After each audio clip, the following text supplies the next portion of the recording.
तो आज का टॉपिक है गिरनियों के निकाय, सिस्टम ऑफ पुलिस। और आज के लेक्चर में हम डिस्कस करेंगे फर्स्ट सिस्टम ऑफ पुलिस। ठीक है, तो पहले बात करते हैं सिस्टम ऑफ पुलिस की, गिरनियों की निकाय की। जब भारी बोझ उठाने के लिए कई गिरनियाँ प्रयोग की जाती हैं तो गिरनियों के ऐसे संयोजन या प्रबंध को गिरनियों का निकाय कहते हैं। मतलब जब हम कई गिरनियों को संयोजित या प्रबंधित करते हैं ताकि हम भारी बोझ को उठा सकें और अधिक यांत्रिक लाभ प्राप्त कर सकें, तो हम उस संयोजन या प्रबंध को गिरनियों का निकाय कहते हैं। उस कॉम्बिनेशन या अरेंजमेंट को, उन पुलिस के, हम गिरनियों का निकाय कहते हैं। चल तथा अचल गिरनियों के विभिन्न प्रबंध के आधार पर गिरनियों के 3 निकाय होते हैं। मूवेबल और फिक्स पुली के जो उनका जो अरेंजमेंट है उसके बेसिस पर 3 सिस्टम ऑफ पुलिस होते हैं। कौन कौन से? एक होता है फर्स्ट सिस्टम ऑफ पुलिस, एक सेकंड सिस्टम ऑफ पुलिस, एक थर्ड सिस्टम ऑफ पुलिस।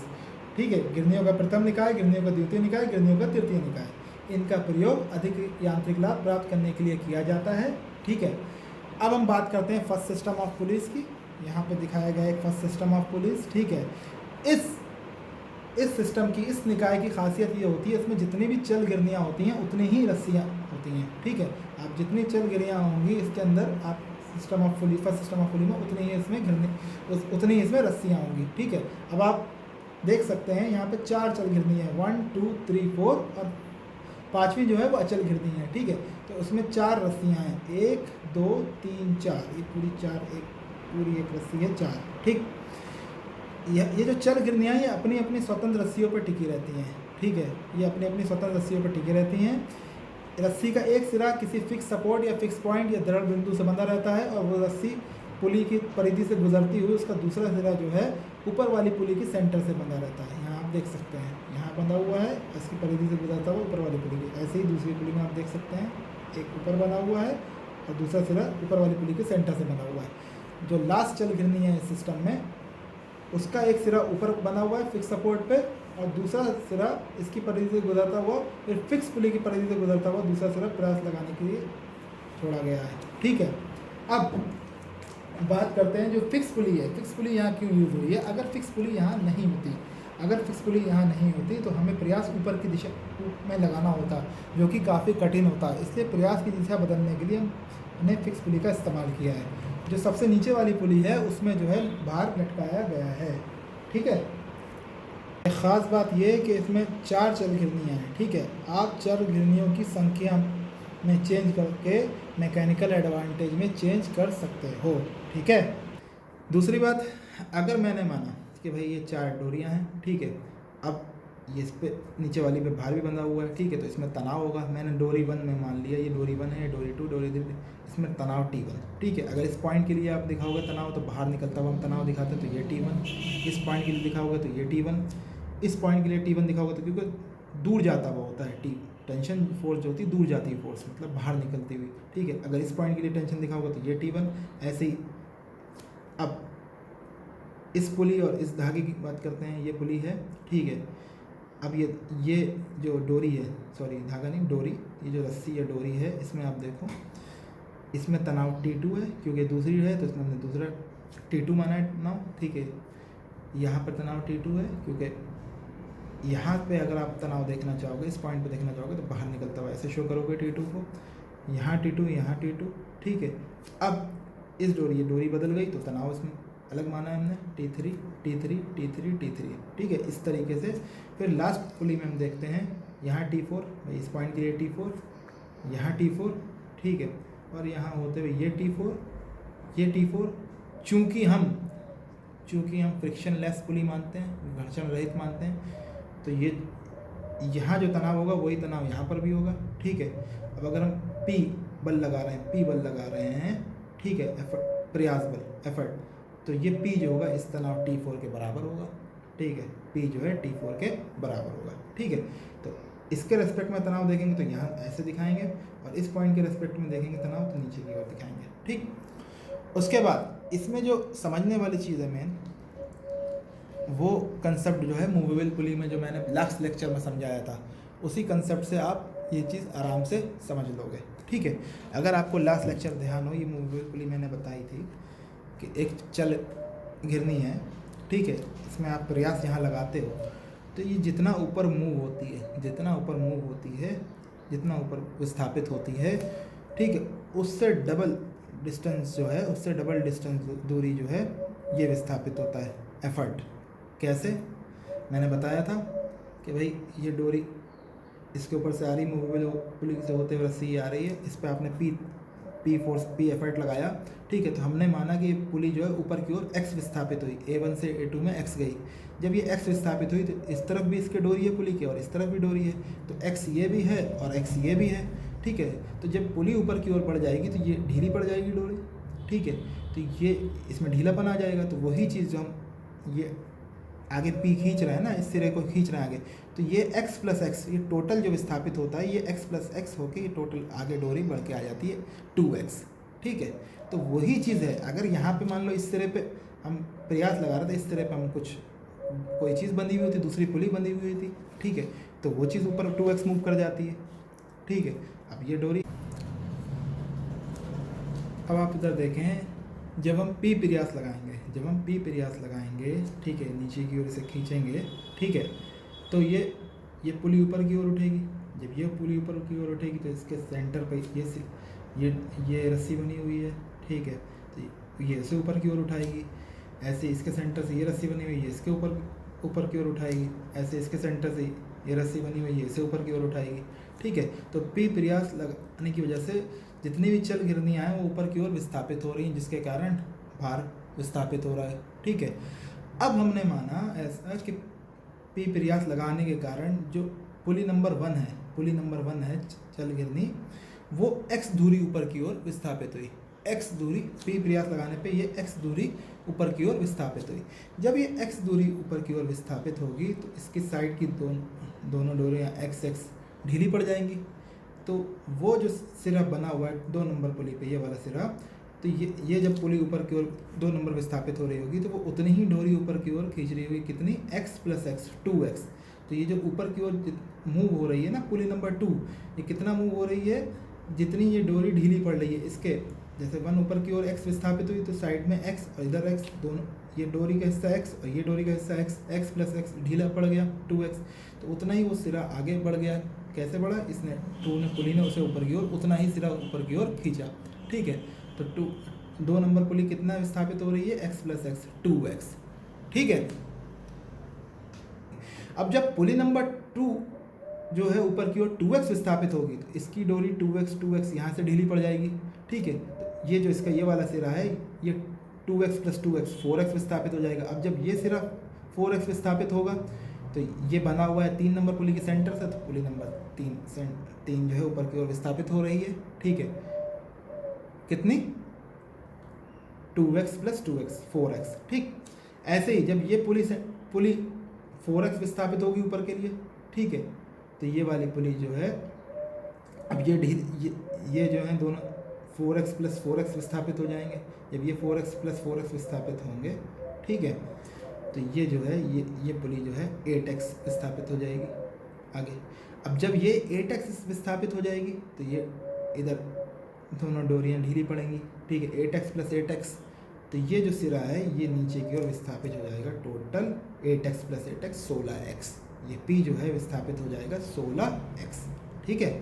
इसी तरीके से जो मैंने आपको मूवेबल पुली में कंसेप्ट बताया था कि अगर सिर्फ x विस्थापित होती है तो इधर जो प्रयास वाला सिरा है वो 2x विस्थापित हो जाता है, ठीक है। तो अब भार कितना विस्थापित हुआ, जितना पुली 1 विस्थापित हुई x, और प्रयास कितना विस्थापित हुआ 16x, ठीक है।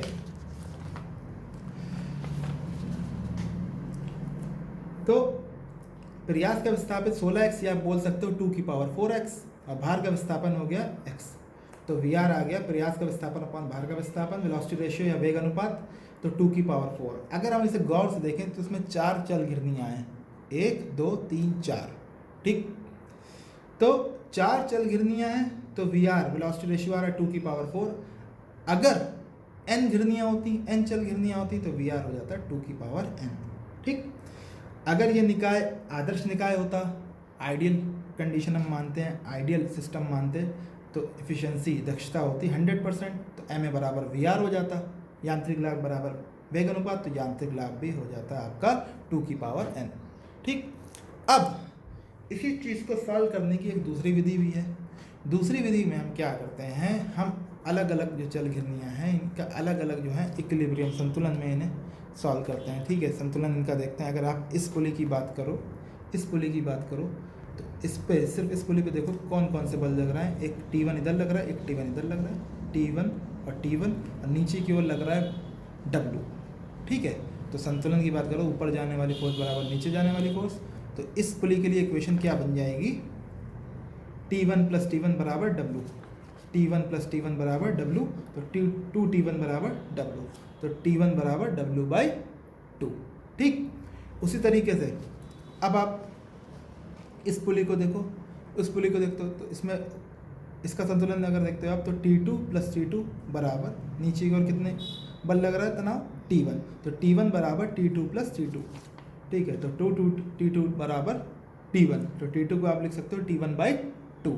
ठीक, और ऐसा आप लिख सकते हो T1 की वैल्यू रख दो तो W/2²। ठीक, इसी तरीके से पुली 3 का देखोगे आप, पुली 3 कितना हो जाएगा, T3 प्लस T3 बराबर T2 संतुलन। ठीक, पुली 4 का T4 प्लस T4 बराबर T3। ठीक, और इसमें देखोगे तो P बराबर T4, क्योंकि घर्षण रहित मानते हो, जितना आप एफर्ट लगा रहे हो उतना ही इसमें तनाव होगा, P बराबर T4। ठीक, तो इसे अब अगर आप सॉल्व करते हो 2T4 T3 आया था तो T4 बराबर T3/2। ठीक है, T3 आप निकाले रहे T2/2 से, ये वैल्यू रखोगे तो यहाँ W/2 की पावर 3 हो जाएगा, यहाँ W/2 की पावर 4 हो जाएगा। ठीक है, तो P बराबर T4 है। ठीक है, तो जब 4 घिरनियाँ हैं तो P बराबर T4 है। अगर n चल घिरनियाँ होती तो P बराबर Tn हो जाता। ठीक है, और ये कितना था, W/2 की पावर 4। ठीक है, तो अगर n होंगी तो ये हो जाएगा W/2 की पावर n। ठीक है, ठीक है, अब ma बराबर हो गया W/P, यांत्रिक लाभ बराबर W/P कितना आया था, W/2 की पावर n, तो ma बराबर हो गया 2 की पावर n, तो यांत्रिक लाभ हो गया 2 की पावर n। ठीक है, अगर दक्षता 100% होगी तो ma बराबर VR हो जाएगा, तो हो जाएगा वो 2 की पावर n। ठीक है, अब द्वितीय दशा, दूसरी कंडीशन। ठीक है, पहले हमने जो सॉल्व किया है वो इस बेसिस पे किया है कि पुली का कोई वेट नहीं है। ठीक है, वेटलेस पुली मानी है। अगर हम मान लें कि गिरनियाँ जो हैं 1 2 3 4 इनके बाहर मान लें W1 W2 W3 W4। ठीक, और इनसे गुजरने वाली जो रस्सियाँ हैं इन पे तनाव मान लें T1 T2 T3 T4।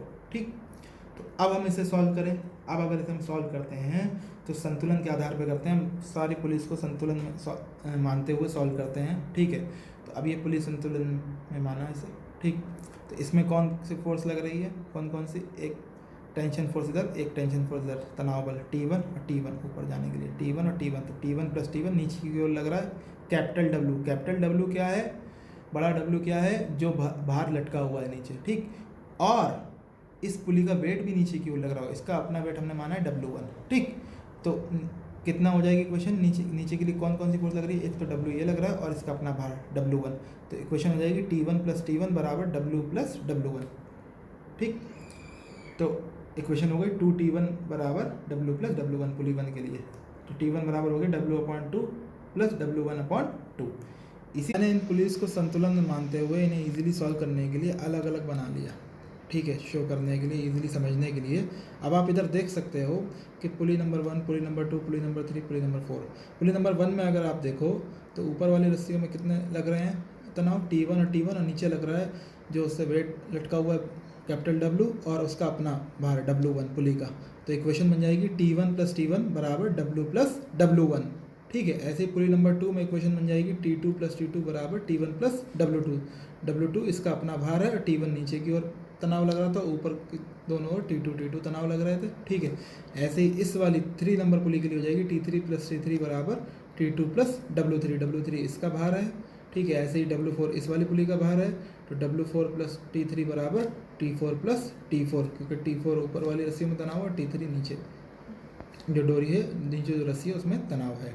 ठीक है, इसी तरीके से अब इस पुली को देखोगे आप संतुलन मानते हुए, तो इस पर लग रहा है T2 प्लस T2 ऊपर की ओर, T2 प्लस T2, नीचे लग रहा है T1।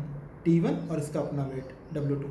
तो T2 प्लस T2 बराबर T1 प्लस W2, ठीक है।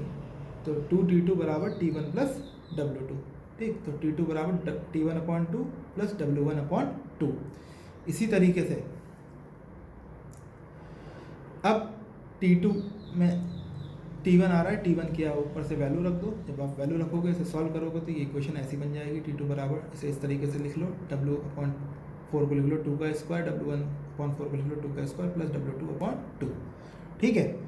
अब इसके बाद आप T3 की इक्वेशन बनाओगे। T3 की जो इक्वेशन बनाओगे वो भी आप इसी तरीके से बनाओगे, ठीक। कैसे बनेगी? पुली 3 को आप देख लो, ठीक है। नाम 1 2 3 4 5, ठीक है। अब पुली 3 को आप देख लो, ठीक। इसमें कौन कौन से लग रहा है? इसकी रस्सी को, इस पर रस्सी को T3 और नीचे की ओर लग रहा है T2 और इसका अपना भार कितना? W3। तो इक्वेशन हो जाएगी T3 प्लस T3 बराबर W3 प्लस T2, ठीक है। तो 2T3 बराबर T2 प्लस W3। तो T3 बराबर T2/2 प्लस W3/2। T2 की वैल्यू यहाँ से आप पुट कर दोगे तो फाइनल वैल्यू ही निकलेगी T3 की, है, ठीक। उसके बाद इस पुली की बात करते हैं। अब इस पुली की अगर आप बात करते हो तो इसकी इक्वेशन बन जाएगी 2T24 बराबर T3 प्लस W4। ये कैसे बनी भाई? यहाँ पर देखो, एक T4 ये लग रहा है, एक T4 ये लग रहा है। तो T4 प्लस T4, नीचे की ओर इसका अपना वेट लगेगा W4 और एक तनाव ये है T3। तो W4 प्लस T3 बराबर T4 प्लस T4। तो इक्वेशन बनी 2T4 बराबर T3 प्लस W4, ठीक है। तो T4 बराबर T3/2 प्लस W4/2। उसके बाद T3 की आप वैल्यू यहाँ से रख दो, जो वैल्यू आपने निकाली थी।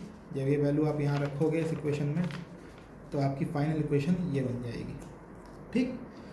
अच्छा, अगर आप यहाँ पर देखो पुली नंबर 5 पर, तो अगर आप गौर से देखो भाई, फ्रिक्शन लेस मानते हैं तो P बराबर T4 हो जाएगा।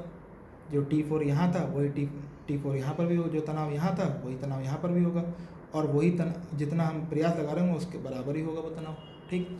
भाई हम जब प्रयास लगा रहे हैं तभी तनाव आ रहा है, ठीक है। जब प्रयास लगा रहे हैं उसमें तनाव आ रहा है, ठीक है। तो वो जितना तनाव आ रहा है, वो जितना प्रयास हमने लगाया है इस डोरी में, तो जितना इस डोरी में तनाव आ रहा है वो उस प्रयास के कारण आ रहा है। हम मानेंगे अगर घर्षण रहित है तो P बराबर T4 होगा, ठीक है, ठीक। तो ये इक्वेशन बन गई P बराबर T4 की। अब अगर आप गौर से देखो, जब 4 चल घिरनियाँ थी तो ये इक्वेशन बन रही है। इसी तरीके से अगर n घिरनियाँ होती हैं, 1 2 3 4 5 6 7 8 9 10 से लेकर n घिरनियाँ, पता नहीं कितनी n, ठीक। तो इक्वेशन क्या बनती है? P बराबर Tn, फिर बनती है W/2n, ठीक है, W1/2n। फिर पावर घट रही है, देखो यहाँ 2 4 से 2 3, फिर 2 स्क्वायर, फिर 2, तो ऐसे 2n-1 W3/2n-2 W4/2n-3 W5/2n-4, ऐसे होते होते लास्ट टर्म Wn/2, ठीक। अब आप इसे सॉल्व कर लो, ठीक है। इसमें हमने जो है मल्टीप्लाई कर दी 2 की पावर n से पूरी इक्वेशन में, तो ये इक्वेशन बन गई P × 2 की power n W plus W1 2W2, क्योंकि नीचे बचेगा 2 की पावर -1, तो ऊपर ले जाओगे तो वो हो जाएगा 2W2। ऐसे 2 square W3 2 cube W4 plus Wn × 2n-1, ठीक। अब अगर आप मान लो कि जितने भी ये घिरनियाँ थी, चल घिरनियाँ, इनके W1 W2 W3 W4 आपने वेट माने थे, वो सब समान भार के हैं, मतलब बराबर भार के हैं। तो वो मान लिया आपने W वेट के हैं, ठीक है। W1 बराबर W2 बराबर W3 W4 बराबर W। अब इक्वेशन क्या हो जाएगी? W plus small w plus 2W plus 2 square W plus 2 cube W, ऐसे बन जाएगी इक्वेशन। उसके बाद जब आप स्मॉल w कॉमन ले लोगे तो ये इक्वेशन बन जाएगी, ठीक। अब आप देख सकते हो ये जो है 1 + 2 + 2 स्क्वायर प्लस 2 क्यूब, ये गुणोत्तर श्रेणी है, GP सीरीज है। अगर हम इसका सम निकालना चाहें तो इसके सम का फॉर्मूला होता है A √1 - r⁴n/1 - r। A इसमें होता है इसका पहला टर्म, ठीक है, GP सीरीज का। और आर जो होता है वो दूसरे और पहले टर्म का अनुपात होता है। 2/1 आर आ गया। जब आप वैल्यूज़ रखोगे आर और ए की तो इक्वेशन बनेगी 1 - 2 की पावर n अपॉन -1। ठीक है, इसे आप इस तरीके से लिख सकते हो 2 की पावर n -1। तो इस पूरे जीपी सीरीज़ का सम आ गया 2 की पावर n -1। अब ये सम ऑफ जीपी सीरीज़ है, ठीक है, आपने पढ़ी होगी। तो इसका फॉर्मूला मिल जाएगा 2 की पावर n -1। ठीक, इधर 2n नीचे ले जाओगे तो p आ जाएगा आपका w प्लस स्मॉल w 2 की पावर n -1 अपॉन 2 की पावर n। ठीक, यह आ गया आपका एफर्ट। जब इतना एफर्ट लगाना होगा जब आपको पुली का भार दिया होगा, ठीक है, स्मॉल w। ठीक ठीक, अब मैकेनिकल एडवांटेज हो जाएगा W/P यांत्रिक लाभ। तो W/P करोगे तो ये आ गया यांत्रिक लाभ। ठीक, ये आइडियल कंडीशन के लिए चल रहा है, ठीक है, 100% एफिशिएंसी के लिए। ठीक, यदि गिरनियों का भार नगण्य हो तो स्मॉल w बराबर 0 हो जाएगा, स्मॉल w बराबर 0। ठीक, उसके बाद स्मॉल w अगर 0 आप पुट करोगे तो ये बन जाएगा 2 की पावर n, जो आप पहले भी कर चुके हो कि अगर ब्रेक नहीं माना तो 2 की पावर n आया था। ठीक है, और आदर्श निकाय के लिए 100% ईटा बराबर 100% होती है। ठीक है, मतलब 100/100 बराबर n बराबर 1। तो ma बराबर वी आर हो जाएगा, तो वी आर भी हो जाएगा आपकी 2 की पावर n। ठीक है, अब ये न्यूमेरिकल है फर्स्ट सिस्टम ऑफ पुलिस पर। ठीक है, घिरनियों के प्रथम निकाय में 20 न्यूटन के बल से कितना भार उठाया जा सकता है, जबकि इस निकाय में घिरनियों की कुल संख्या 6 है तथा दक्षता 80% है, और मशीन में घर्षण में नष्ट प्रयास भी ज्ञात कीजिए। ठीक, ये बोल रहे हैं जो फर्स्ट सिस्टम ऑफ पुली है, ठीक है, उसमें अगर आप 20 न्यूटन का एफर्ट फोर्स लगाते हो, ठीक है, एफर्ट लगाते हो, तो आप कितना लोड उससे उठा सकते हो अगर उसमें टोटल नंबर ऑफ पुलिस जो हैं वो 6 हैं। ठीक, टोटल पुलिस 6 हैं, मतलब एक फिक्स पुली हुई तो मूवेबल पुली चल गिरनियाँ कितनी हो गई 5, एक अचल और 5। ठीक, और एफिशिएंसी दक्षता कितनी दी है 80%, कितनी दी है 80%, और आपको एफर्ट लॉस्ट इन फ्रिक्शन भी निकालना है, मशीन में घर्षण में नष्ट प्रयास भी निकालना है। तो इजी क्वेश्चन है, इसे आप सॉल्व कर लो। ठीक है, आपको क्या दिया हुआ है 6 टोटल संख्या दी हुई है, तो चल घिरनियों की कितनी संख्या हो जाएगी, चल घिरनियों की संख्या कितनी हो जाएगी भाई 6 - 1, एक अचल होती है ना, तो टोटल हो गई 5, तो n बराबर हो गई 5। ठीक है, प्रयास मान लो p है, वो आपको दिया हुआ है 20 न्यूटन, बार मान लो w है, वो पता नहीं कितना है। ठीक, उसके बाद दक्षता ईटा मान लो, वो है आपको कितनी दी हुई 80%, मतलब ईटा बराबर 0.8, 80/100 करोगे तो 0.8। ठीक, हमें मालूम है कि वी आर बराबर फर्स्ट सिस्टम ऑफ पुलिस के लिए वी आर बराबर कितना होता है 2 की पावर n, वेग अनुपात। ठीक, तो 2 की पावर 5, ये हो जाएगा 32। ठीक, अब चूंकि ईटा बराबर होता है ma/वी आर, तो इससे हमें पता ये चलता है कि ma हो जाएगा ईटा इंटू वी आर। ठीक है, तो ma बराबर 0.8 इंटू 32, तो ma हो जाएगा हमारा 25.6। ठीक, उसके बाद हमें यह भी पता है कि ma जो होता है वो होता है W/P। ठीक, 25.6 W/20, तो W बराबर हो जाएगा 25.6 इंटू 20, तो W बराबर 512 न्यूटन। इतना बार आप लिफ्ट करा सकते हो। उसके बाद दूसरी क्या चीज़ है, ठीक है, घर्षण में नष्ट प्रयास, घर्षण में नष्ट प्रयास निकालना है। हमें मालूम है अगर वो PF है तो उसका फॉर्मूला होता है P - W/VR। ठीक है, बराबर 512 सॉरी बराबर 20 माइनस 512 अपॉन 32। पी की वैल्यू 20 है, ठीक है, डब्ल्यू की वैल्यू 512 है, वी आर 32 है, तो ये हो गया 20 माइनस 16 बराबर 4, ठीक आंसर। तो पी एफ जो आया वो आया 4 न्यूटन घर्षण में नष्ट प्रयास, ठीक है।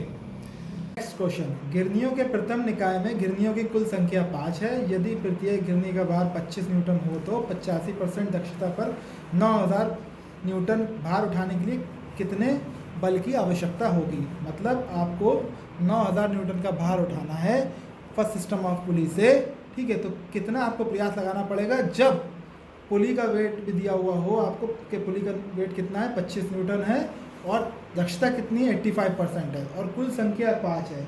अब आपको पता है कि जब टोटल नंबर ऑफ पुलिस कितनी है 5 है, तो चल गिरनियों की संख्या कितनी हो जाएगी, चल गिरनियों की संख्या कितनी हो जाएगी 5 माइनस 1, क्योंकि एक हमारी अचल गिरनी होती है तो हो गई 4, n बराबर हो गया 4, ठीक है। उसके बाद दक्षता है 85%, मतलब 85 अपॉन 100 मतलब 0.85, ठीक है। उसके बाद हमें पुली का वेट मान लिया स्मॉल w कितना दिया हुआ है 25 न्यूटन।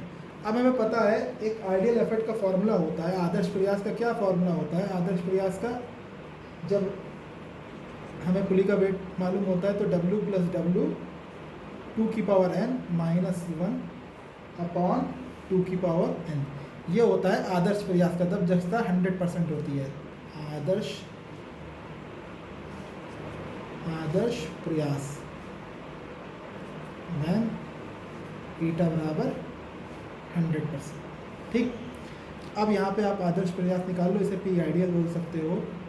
कितना हो गया, W कितना है, W कितना दिया हुआ है 9000 न्यूटन, 9000 प्लस 25 2 की पावर 4 माइनस 1 ऑन 2 की पावर 4, ठीक है।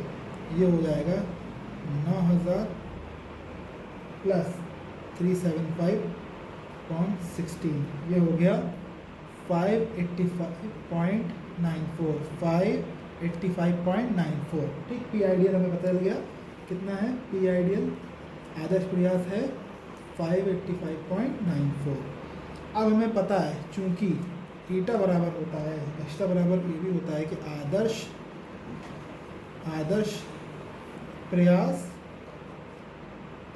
प्रयास अपॉन वास्तविक प्रयास, ठीक है। Ideal effort upon actual effort, या फिर इसे ये भी लिख सकते हैं वास्तविक भार अपॉन आदर्श भार भी हमारी दक्षता होती है, ठीक है। तो अभी हम इस फॉर्मूले का इस्तेमाल करेंगे, ठीक है। तो ईटा कितनी है 0.85 बराबर आदर्श प्रयास कितना है हमारा 585.94 अपॉन वास्तविक प्रयास, ठीक है। तो पी एक्चुअल या वास्तविक प्रयास कितना आ जाएगा 585.94 अपॉन 0.85, तो ये आ जाएगा पी एक्चुअल 689.34 न्यूटन, ठीक है। जो आपने एक्चुअल एफर्ट निकाल लिया 689.34, आपसे क्वेश्चन में पूछा गया था कि 9000 न्यूटन को भार उठाने के लिए कितना एफर्ट आपको लगाना होगा जब 85% दक्षता हो, ठीक है। तो आपने पहले 100% एफिशिएंसी के लिए आपने एफर्ट निकाल लिया कि अगर 100% होती तो आइडियल एफर्ट कितना लगाना होता 585.94 जब पुली का भार दिया हुआ हो हमें, ठीक है। लेकिन अब दक्षता तो 100% है नहीं 85% है, तो आपको एक्चुअल एफर्ट निकालना पड़ेगा, ठीक है।